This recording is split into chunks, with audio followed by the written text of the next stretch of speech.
Hey guys, welcome to episode number 4, Mixing It Up with Mike and Nikki. And thank you to Trevor, Keyframe Media, for running the boards and editing and making this podcast make me look a lot better than what I really am. So I enjoy that. Oh. Today we have Robert Phelps. He's been a real estate agent for how long now? About almost 10 years now. Almost 10 years. He's been a good guy, number one, a very good guy. Number two, high producing realtor here in town. Knows a lot of people. We know a few of the same people in the cigar world. Sure. So we're going to go ahead and get started. Robert, this is pretty simple. We always start off with a different mixed drink, and today we're a little bit more festive today. It's a pumpkin white Russian. Wow. So really it's, you got some Grey Goose, Kahlua, a little bit of pumpkin creamer. I don't know if you could taste a little. You could, yeah. So I kind of just, I threw in the pumpkin style to, make it a little more. I like it. So do you like it? This time of year, you got everything pumpkin spice, right? Yeah, I think it's my favorite one that you've made. It's like a dessert and a cocktail all in one. Yeah, it is. It is. And and it's not as, there is quite a bit of alcohol in it, but you can't, it'll sneak up on you because it's not as forward as some of the other drinks that we've had. Yeah. Because we've done the old fashioned. She didn't like the old fashioned as much. I didn't say I didn't like it. It was just too strong. Yeah, it crossed my eyes you gotta be. It's an acquired taste if you like that. Definitely, it was something. What about the espresso martini? We did. Oh, that one was good. That was good. And then that's one of my go-tos. That's your go-to espresso martini. If you like a sugary drink, then of course. But if you're not really into sugary drinks and you're like that, the whiskey really strong drinker, then you're not gonna like the espresso martini. What's your drink of choice? If I had to pick one, there's a lot, but if I had to pick one, I'll probably go right for the old fashioned. Old fashioned? Wow. Just a classic old fashioned? The bitters, the taste, and the orange peel, that citrusy smell. Yeah. The best one's a smoky old fashioned. Did you ever have that? Oh, yeah. They put the little wood on top, and you can light taste up. that the smokiness of it. Where's your best spot for an old fashioned? There's a pretty cool cigar lounge that I had one at, kind of on the old Fremont Street, Tap and Ash. I had one there. They have good smoky old fashions. Actually, Delvey bought me a really good old fashioned at Harlow in downtown Summerlin. Okay. Oh. They made a really good one. Huh. Oh, there you go. I know. Delvey's never bought me a drink. Yeah. Oh man. You got to give her some escrow. Yeah, you gotta send her some business. There's a new.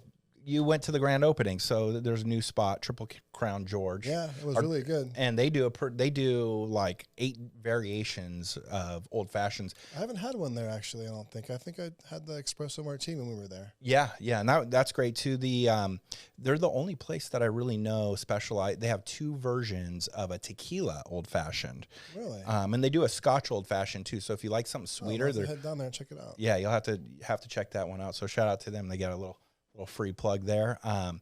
What brought you into real estate? Like what's the story? How'd you get into real estate? Honestly, I've been in sales pretty much my whole life. I mean, from knocking door to door for security alarm companies, moved to Vegas, became a VIP host for the Light Group at the Bellagio.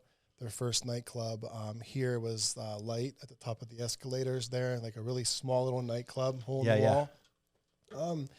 And honestly, I just love putting people together and just making things happen. And they said, oh, wow, it's so stressful. But I like that part. Hey, I'm getting married in Vegas. I need, a gondola ride at Lake Las Vegas. I want to come back and fly out on a helicopter and go see the Grand Canyon. And then we need a villa at the Bellagio. I love that kind of stress where I had to make it really every second counts. Because if you screw that up, that's a whole wedding. You're in big trouble, right? Yeah.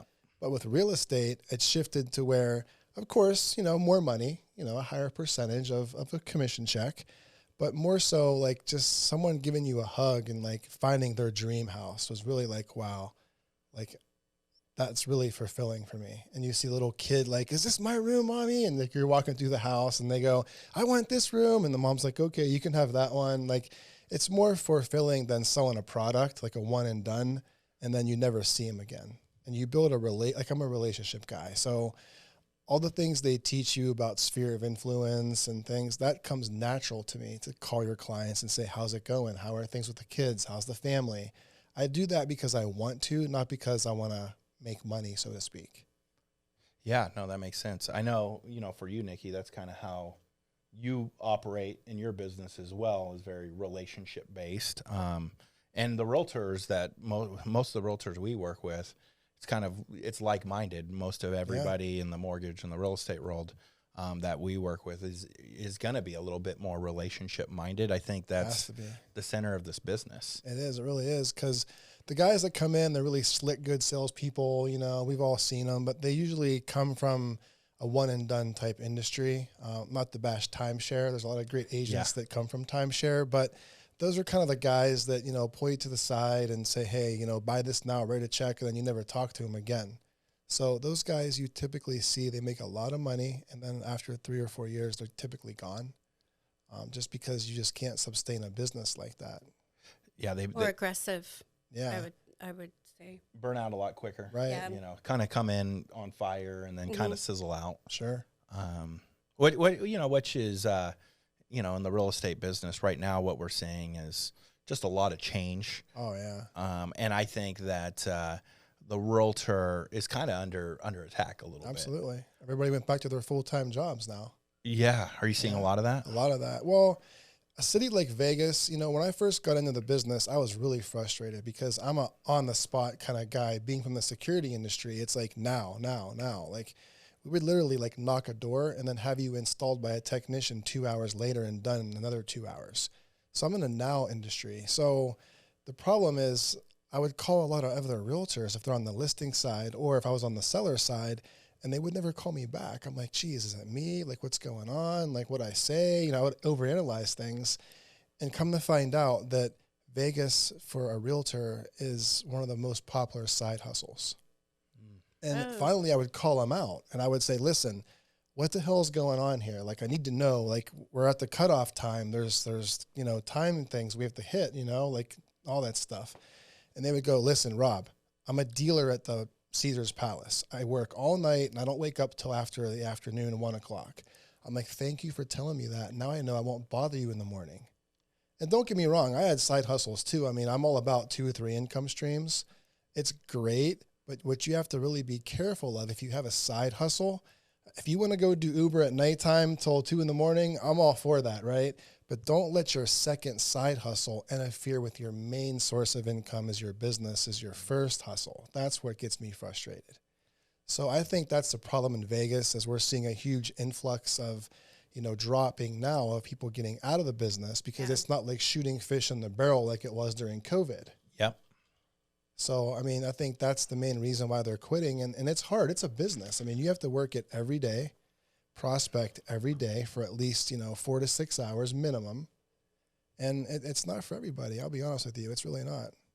It seems like the hard work is starting to kind of filter out the industry as a whole. We're seeing it with realtors. We're seeing it in the mortgage industry. We're seeing it with escrow officers and title reps, like the ones that are out there putting in a full day's work, hustling.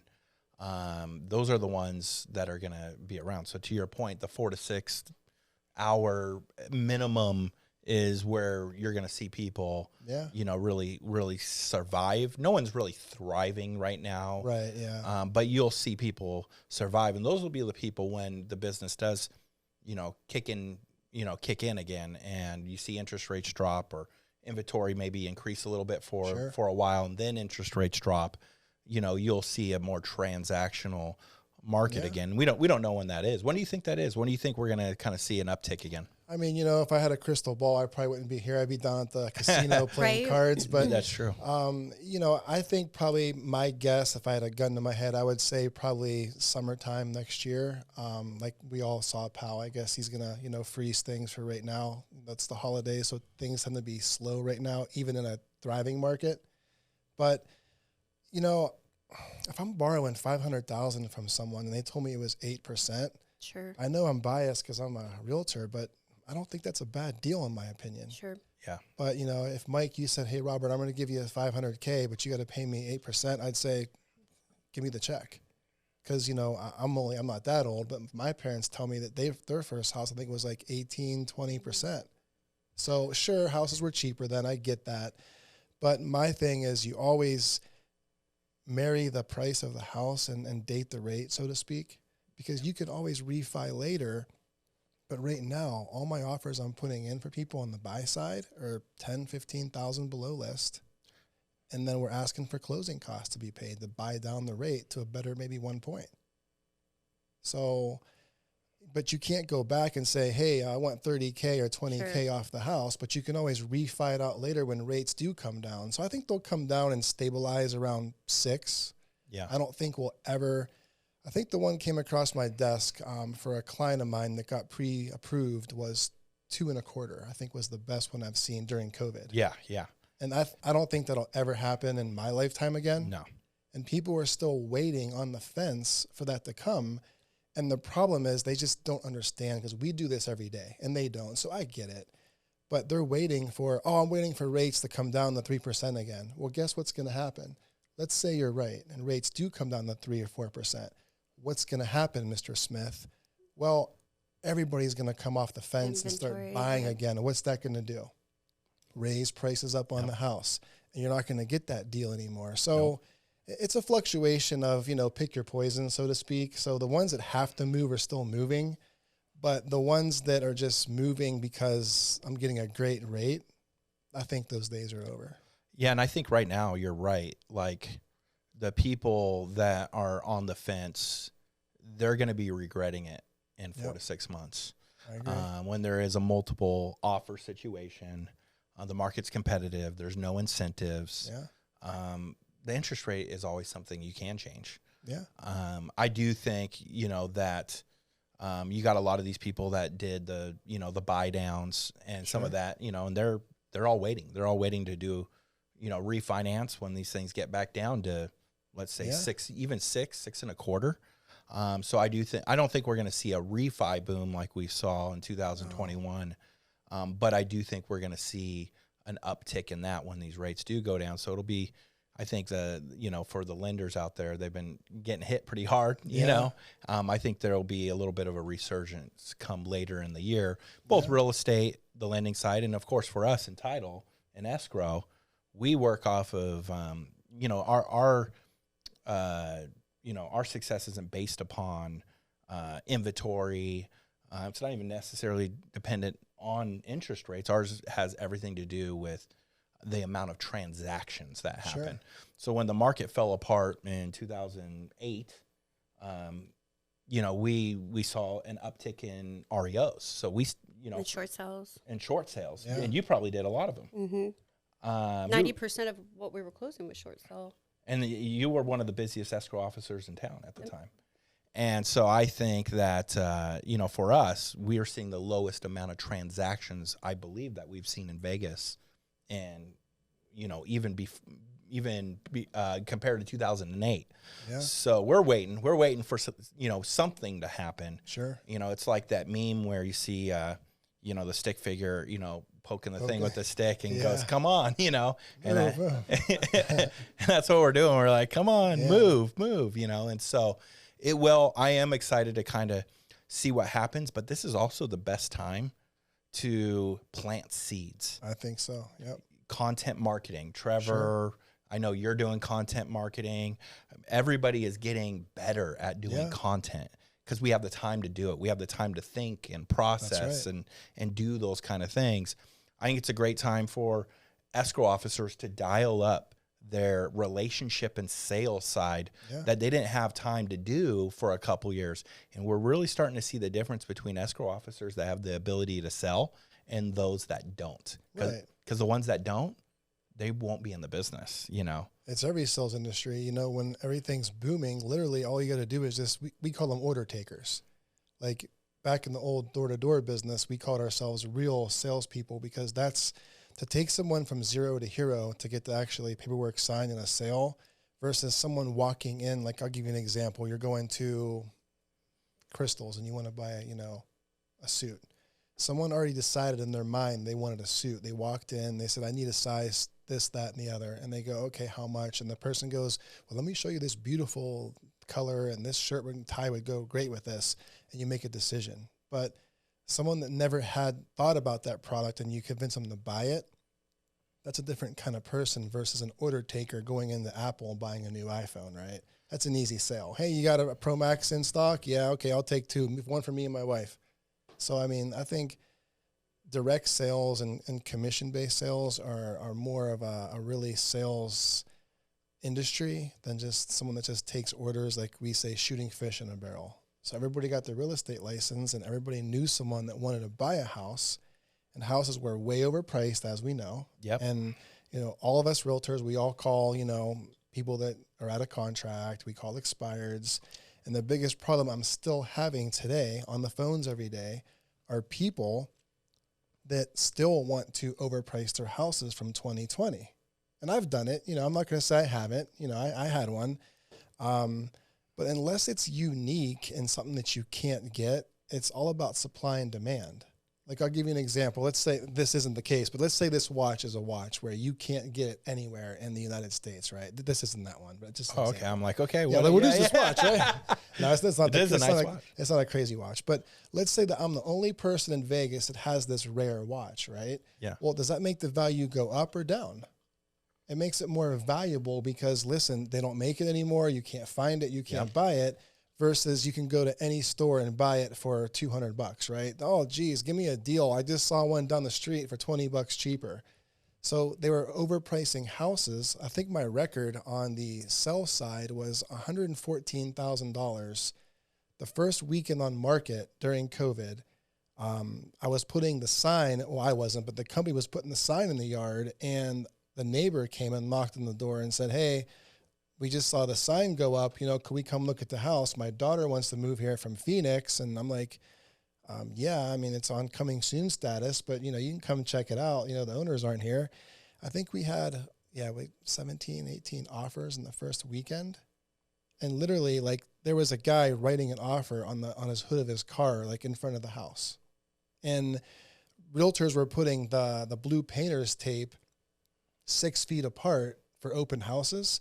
And we'd pull up to an open house, and there'd be 20, 30 people deep down the street waiting to see an open house. Jeez. So that time was nothing compared to the 2004. I was here for that town. too. It was actually almost similar to that. Yeah, it was more crazy then. Lines at people's gates just to get in. Fighting for houses. Yeah, it was nuts. It was insane. And you had the appreciation on these homes were going up $50,000 in value within the month that they're in escrow. And it was hard on our end because lenders were all over the place, as you know. And if you didn't close that transaction on time, that seller was begging for a cancellation. Yeah. Begging for it because they had 20 other offers for more. Oh, we'll beat that. We'll beat that. And those, I call that the California gold rush, just not to single out California, but, people still want that California cash. And you wait. And I talk to people all the time, still today, almost 4 years later, and they still want that 2020 pricing. So I said, listen, I'm sorry to tell you, but I'm a hell of a good negotiator. I consider myself to be a great negotiator. But it's hard for me to negotiate a house when the appraisal comes back $100,000 below. Yep. And builders are offering the same layout, the same lot, and they're offering crazy incentives right down the street. I don't have that one special house anymore, right? Those days are over. Now, if you have a unique property, like I have a unique listing right now too. It's over 2 acres. It's got a stable horse property. It's got really great landscaping. It's like something out of Yellowstone, if you watch that TV show.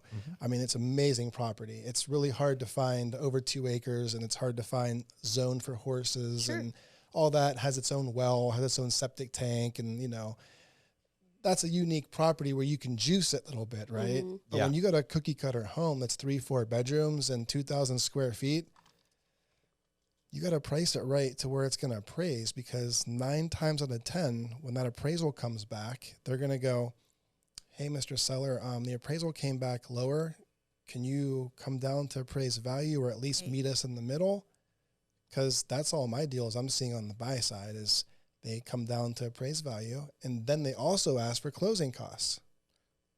because everybody wants a deal. I think there's so much psychology to where we're at now to what we went through with COVID and all that mess and hoopla. And I think you take that and then you splash in a little bit of the millennials, not quite the Z generation, but the millennials were really at the prime of home buying and becoming homeowners, at least as far as age group wise. So you've got to almost unwind an entire generation or two. Now we're looking at Z gens coming up, and you have to unwind that thinking that they had 4 or 5 years of it didn't really matter what the house was because the money was free almost, Literally. And when I bought a home and when you guys all bought a home, your house payment was the largest part of your budget. Sure. Yeah. I know people that their car payments are more than what their house payment is because they're paying $900 for a house. Yeah. I mean, good for them. And that's why all of us are kind of staying where we're at, like Right. I know that's why I am, but Sure. I would never give up my 3% interest rate. Cause I know it was like a unicorn, Yeah. but you've got a whole generation of home buyers out there that are like, interest rates are so high. If I hear so high one more time, I'm going to feel like my parents. Like, you have no idea what, They're not high. The problem is if you're in a fighter jet, going Mach 1 and you're going for a 12-hour flight, let's say you're refueling, then back to Mach 1, and then you take that same fighter pilot and put him on the 215 going 65, he's going to go, gee, we're not going anywhere. This so is the we worst. we were afterburning down, Yeah. and now we're going, okay, now 75, 65 is normal on the freeway, right? That's a normal speed. But what is normal? It doesn't exist. If you're raised as a kid that this is normal, and then now it's not normal, it's like, was it really normal? So that's the problem that we have is, just like they're talking about like COVID, about people not still after years not wanting to go back to work. Mm-hmm. Well, they say it takes 90 days to create a positive or a negative habit. Well, people stayed home for over a year, 2 years. Now they have to get back to that habit of going back to work for 8 hours a day. Sure. We always make fun of realtors and say like prospecting 4 to 6 hours a day. But people that aren't prospecting, they don't know what it's like to get a constant rejection and the FUs and all that. So it beats you up if you do it 8 hours a day. We're seeing a lot of real estate teams. Some of the real estate teams that I work with here in town, that went on this run for a couple years where they were just hiring or recruiting any new agent that they could. They just wanted this massive team. They're all kind of pulling back now. That's what I'm doing. Because they're seeing what you're describing. They don't. They if you got your license, if you were a new license in 2020 to even the beginning of 23, you don't have the habits. That's right. That are going to make you successful in this business. Right.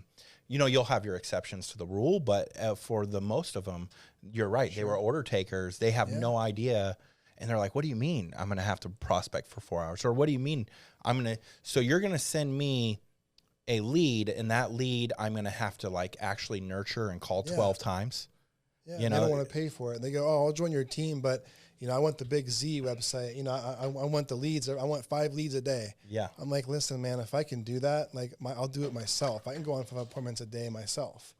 But I'd rather go by the old term, give a fish and they'll eat for a day. Teach how to fish, they'll never go hungry type scenario. Yeah. I don't hire anybody anymore. When I first started, I wanted to save everybody. I was like that little puppy on the side of the road. Yeah. Like you see, you want to, save it. Now, I don't hire anyone experienced. If you have experience in real estate, I don't hire you. Reason being is what you were saying. You have training scars, I call them. And it's hard to break those bad habits of working for a company, getting thrown leads, and just like those are order takers, right? So I only hire people that are great salespeople. They've already sold previously something else, a different product. Then they go get their real estate license. And then I teach them, I have like a 90-day guarantee where they get their first deal in 90 days. And everyone I hired so far has gotten a deal in their first 90 days. Wow. Oh, good. I'm really hands-on. The reason being is because my first sales job here, I basically got thrown to the wolves. They just said, oh, you're a great salesperson. Go knock a neighborhood, and when you get into a house, give us a call. We'll give you the price sheet. I'm like, huh? Like, I need to know, like, what's going on. They're like, yeah, just call me. I'm like, okay. And I never wanted to do that to anybody ever again because I knew how that felt. And I went out there. I'm one of the guys where you drop off in the middle of the ocean, and I'll figure out a way to swim back. But most people can't do that. They're going to drown. So I always wanted to be hands-on. So I take them out and show them all the ins and outs on, it's a strategy on where to put the signs. When you're doing an open house, you just can't put 2 signs out and expect 30 people to show up. Yeah, no. You got to strategically go on Google Maps, drop a pin, and put at least 12 to 15 signs out strategically. When you pick an open house, you have to actually find one that's not buried somewhere in a maze, right? Like, so Correct. There's all these strategies. Yeah. You have to call the neighborhood the 2 or 3 days before, door knock the neighborhood. And I always say to people, hey, you know, it's a soft close where I say, hey, we're doing an open house tomorrow at this time, this date. The reason being I talked to you, sir, is because we found out most people like to live where their friends and family do and where they work at. Do you know anyone that's looking to buy a house that's a 3-bedroom, 3-bath, etc.? They say, no, I don't know anybody. And then I'll always follow up if they say no with, hey, have you guys thought about upgrading or downgrading or moving? So you're trying to sell that house, obviously, but you're also out looking for listings to get as well. But just that's one facet of the business. I mean, there's so many things with cold calling, door knocking, open houses, Facebook, Instagram. I mean, it's overwhelming. It can be, yeah, absolutely. So what's kind of your team structure? You got couple buyers agents, a TC, marketing, like kind of walk me through like the structure of your team. Well, I should call that a team, but I don't a lot of times because, everybody should have a TC. It really worries me when I see agents on the other side that don't have one because I know it's going to be, 2 weeks later. Hey, I'm at dinner with my husband and the kids, and let me get to my office and jump on transaction desk and shoot this out. I'm like, oh, this is going to be a 30-day nightmare of that. So, yes, we do have a TC, and she has a staff of like 3 or 4 people. So if she's out, someone else could roll into the transaction desk, log in, and take care of that. And, yeah, we have a couple loan officers that I know that can close deals. Honestly, anybody can usually, if they're half of a good loan officer, should be able to close a deal in 30 days. The 2 I have, they typically do it in 2 to 3 weeks, and they're really on it. They're workaholics. They don't have any kids and a family, so literally all she does is just work like a workhorse, and that's great. That's her personal preference, but to each his own. Yeah. But that works great for me. Yeah. Because when I get my business, is typically after 4 to 7. Sure. And everybody deserves to have a life. Everybody's different, but I'll literally get out my phone, put it on speaker, and say, hey, I was out knocking doors with my team, and this person's thinking about selling their house and upgrading to a $600,000 house. Can you talk to her and get her pre-qualified? And she'll grab the phone and get them onto her website, log in, and start doing put in your income, put in your information, and she'll pre-qual them right there. Wow. Anybody that doesn't work like that, I hate saying it, is not going to survive. Yeah. This time. Not this time. Well, you work like that. I work like that as well. I mean, people, people are a little bit surprised. I'm very OCD about data. Most title companies, most title companies, they hire somebody specifically to handle data. Sure. In our case, I say, you know what? I would rather handle our data, even if that means that I'm pulling farm requests after 8:00. Yeah. Well, yeah, there's nothing more embarrassing than having it sent out wrong. And when you hire those, I call them kids because they're normally, they usually are.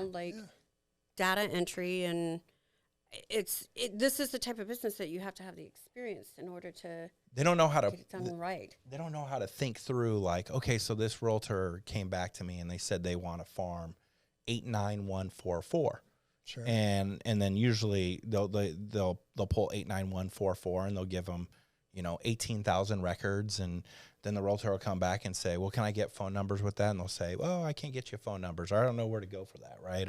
Or whatever. Or they do give them all the phone numbers because they do have a software to do it, but then all of a sudden that one farm request just cost that title company $2,000. Yeah.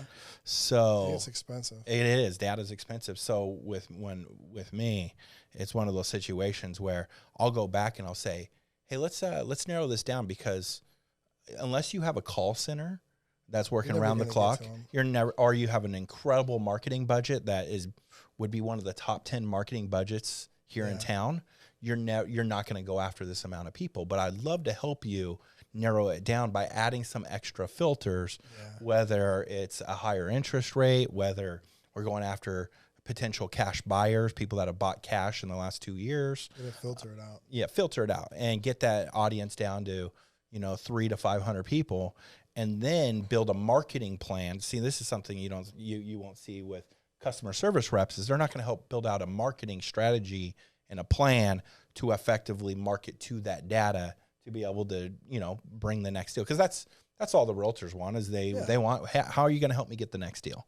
Right. And I'm pretty particular about that. But to your point, and Nikki's point, if you're not willing to work those after hours and some of those things, you're not going to survive the business right now. Especially now. Yeah, especially now. Yeah. I mean, you're around the clock. One of the things you get is I get with you is that, Nikki's, one of those people that she doesn't go, hey, I'm sorry, it's Saturday and I can't, I'm not going to answer this email for you today. I'm not going to look into this. If she's available, That's an OCD thing too. I think most people it is.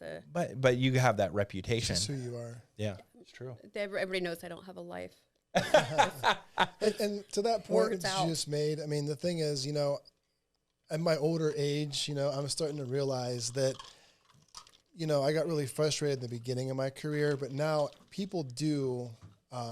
This lady really hit me hard one time. I'll tell you the story. So she would not call me back at all. And it was like the deal was going to this deal was blowing up, right? It was a nightmare deal. I don't even want to remember it, but she was not calling me back, right? So finally I called her. I was this close. I hate to call the whole broker thing. That's I hate when people do that. But I'm like, look, I'm about this close to calling her broker and then because when your broker calls you, you pick up the phone, right? You hope. Well, finally she calls me back and she goes, Robert, listen, I don't work after 4 o'clock. And she started crying. She goes, I have 2 kids that are autistic and my husband's paralyzed. I take care of him. She goes, so if you need something after 3, 4 o'clock, it's going to have to wait till 7 a.m. I'm thinking, lady, I work, I'll answer my client's phone call at 10, 11 o'clock at night. Sure. But how selfish of me is that to, I don't have a wife. I don't have any kids. All my time is my time. So I have all the time in the world to do that. I'm a workaholic too. But people do deserve the right to run their business how they see fit. They do. However, there's a few hundred escrow officers here in Nevada. I want to say Nevada because there really aren't. There's not a lot of us, but we're all fighting for the same deals. There's thousands of you guys. Yeah. Just because you distinguish yourself a little bit differently. I mean, I was married. I raised a child. Yeah. I have dogs. I have a boat. I've taken calls on my boat, but you've got to do what you've got to do. And I think it's just, to me, when you first said that, I'm like, I absolutely feel for the woman, but you're in the wrong line of work. I agree. If that's the case. But you have to have some kind of response of me, if I'm in a situation where I can't get back to someone, I for sure send a text saying, hey, absolutely. I have a situation I don't tell my personal business, but I say, hey, I'm in a situation right now. Can I call you back in 20, 30 minutes? And that's all I'm asking for is just a relief of, okay. Because then my mind starts panicking and going, okay, are they canceling? Okay, did something happen? Did they lose their job? Did they get into, I'm an overanalyzer personality. Yeah. So all my mind starts racing on the hamster wheel. All they could have did was send me a text and go, hey, there's a situation I'm dealing with right now. Is it something that you need to take care of right now this minute? Or could we link up at 7 a.m.? I'd be like, cool, call I've me. never had one response to, hey, on the phone, I'll call you back. Or in driving, stuck in traffic, can't talk. Okay. It's never been, WTF?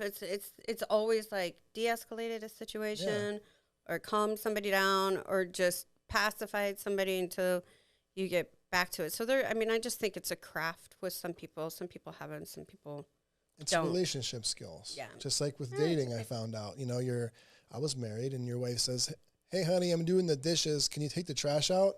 And you go, "Yeah." And you continue to watch the football game, right? Because trash day isn't until the morning. So you're thinking in your brain you have all night.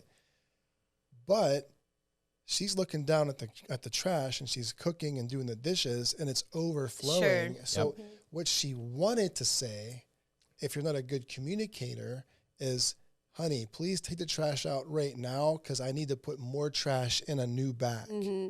But we're not specific on our intentions, and then we start assuming things like, "Yeah, honey, I'll do it in the morning, or I'll do it before I go to bed, no worries." But she was really trying to convey, "Babe, take the trash out right now." Like the salad and the carrots like that I peeled are overflowing out of the trash, right? Yeah. So I think if we all learn to, I'm not perfect, but I think if we all learn to communicate better, I think it'd be a bit of an easier world for everybody. Oh, absolutely. 100%. So you had mentioned, earlier that you're from the Midwest. What part of the Midwest are you from? Ohio? All right. So are you an Ohio State fan? I am, since you asked, I got to tell you this story. So my sister's boyfriend got me liking Michigan State. And one thing, if you live in Ohio, you don't like Michigan if you live in Ohio. It's like a big no-no, right? So long story made short, every kid wants to make extra money. They shovel driveways to make extra money in the wintertime.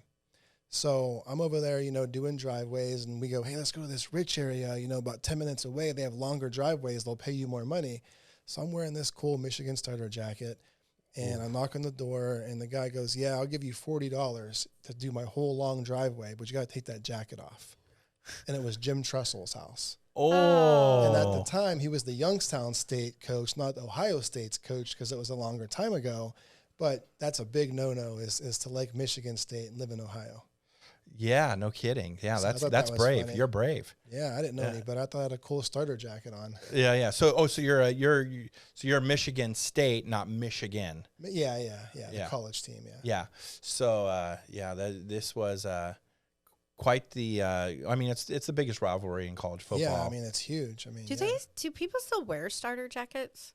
They kind of made a comeback for a minute. know. I think they Did made they? a comeback. Yeah. That was They a are thing warm. back in the 90s. Like, that It was the was. thing, Yeah. man. Yeah, I had one. Did you have a starter jacket? I didn't. My ex-husband had one, and I used to wear it. He was a Notre Dame fan, and I would. It was like a snowsuit. Yeah. Practically. They Yeah. were It zipped amazing. up like halfway, but like it was a really puffy, like the Michelin Man type. so Yeah. puffy. Then they had windbreakers that were cool. Yeah. The Like windbreakers a were Charlotte cool. Hornets windbreaker. I remember. Oh yeah.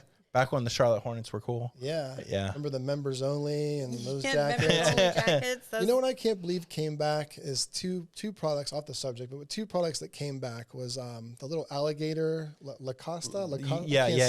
Yeah. That came back, and then when I was in high school, the poor kids all wore Converse. Now everybody's wearing the Converse T-shirts and shoes again. Yeah. The other one that came back is Champion. Like a lot of kids. Oh, Yeah, I yeah. noticed that. That one. I noticed That's that. yeah. Yeah. I was like, man, I remember Champion was like you almost felt like the knockoff Yeah, brand, Champion, Pony. You were like, oh, that poor kid, Yeah. Now And then the Birkenstocks and Timberlands. they're coming Yeah. back. and Doc Patagonia. Martens are making my son I was love like, the oh, Doc I want. I was want a happy pair to of see Doc that. I was actually elated to see that Doc Martens. Once you Doc break Martens those back. things in, I wore those until I had to throw them away. Doc And they're Martens like a were workout, yeah, too. they were great shoes. Yeah, they were. I remember Steel that. toe boot. They were, I had all that. I was kind of I like to dress up. A lot of people ask me, why do you dress up in suits? I don't do it to, a lot of realtors, they think that you have to be really dressed up to impress people. Honestly, if you look back at my high school, I was best well-dressed in high school in the yearbook, and I was the whole, the Z Cavarucci pants and all that back in the 80s and 90s. I do it because I enjoy it. I don't do it to let me go impress somebody. Like, I don't feel comfortable in a pair of flip-flops and shorts and a tank top, walking around everywhere in the mall. That's just not me.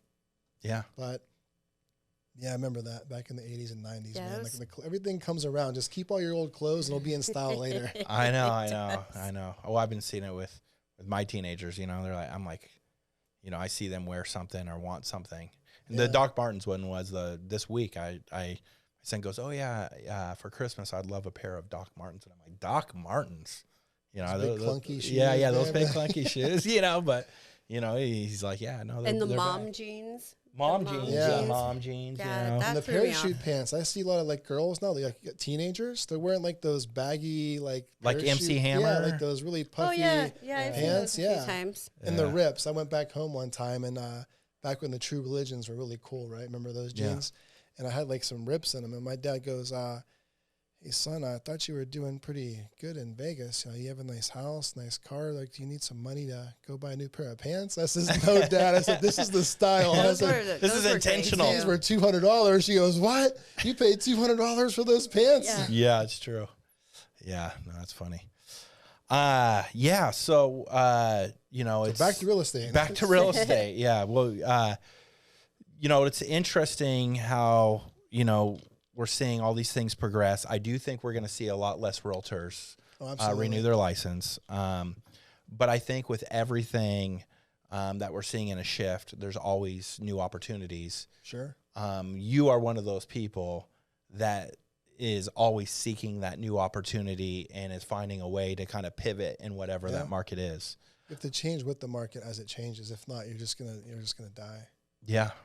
So I think you're somebody that that needs to continue to be watched, you know, as far as like if you are a real estate agent and you're looking for somebody to have a conversation with and ask, hey, I'm thinking about doing this in my business. I wanted to pick your brain. Robert is a incredible resource and is an open book. So I would highly recommend for realtors, for the 3 realtors that watch this podcast. You're so stupid. The 3 ones. The three realtors watching this podcast. Let's check how many we got live now. How many are live? Once we get them uploaded. That Robert would be somebody, you know, to talk to. But Robert, thank you so much for for sure. It was awesome. for joining us on Mixing It Up with Mike and Nikki, and look forward to continue to see what you do and continue to build a relationship with you moving forward. So Thanks. I appreciate you guys having me on. thank you. Next episode will be Zumba. Okay, apparently we're doing Zumba next episode. Zumba. Is that like the old school like workout thing, Zumba? Am I It's thinking like that? Or kind of what is like that? dancing. It's like Okay, Latin yeah, yeah. dancing. So Nikki, next episode we'll talk more about Zumba. Zumba. And Mike will give Mike And I'm not coming. I'm not wearing, leggings and doing Zumba. No, and, you don't need to wear leggings. Oh. Oh, how can they get me on? I have a YouTube channel, Rob Sells Vegas. I also have an IG. It's Rob Sells Vegas as well. Hit me up there, or you can just text me or give me a call. 702-234-5888 is my direct number. I'm real responsive. I text until late night, early morning. Are you still bringing on more agents to your team? I am, yeah, but I'm very, very selective now because what I found out, what's more important to me than money right now is time. And I can't, not to sound cocky or stuck up, but when you waste your time, you can't get that back. So I actually do a 2-process interview now where I interview you myself, and then your second interview is with my team. Reason being is because if you don't mesh with my team in the same culture and the same vision, you're not going to work out. So we're united and stronger as not as one, but as many, all of us, the same dream, same team, same goal. So that's my second interview process. And That's kind of how that's kind of how you manage too. It's true. Yeah. For me, it's, you got to be able, I don't micromanage. You got to be able, I'll give you the tools necessary to win. But if everybody doesn't kind of Yeah. culturally flow, or it's then no one's going to be happy. I'm doing you a disservice. That's right. And I'm doing the company a disservice. So, we've been lucky enough that we've got a really cool thing going. Yeah. Same thing as you're building your team as well.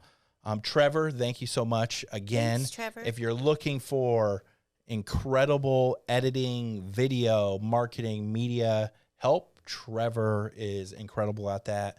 And we'll have his contact information available for anybody that wants to reach out to Trevor. We should have a banner going across the This studio is awesome, man. That's yeah, it's amazing banner. studio. So, and he does studio rentals as well. If you are looking to do content marketing as well. Yeah. I can't use my iPhone 15 Pro Max anymore after seeing this setup you got, man. Yeah, It's true. Yeah, a little tripod. Yeah. So, thank you, everybody. I think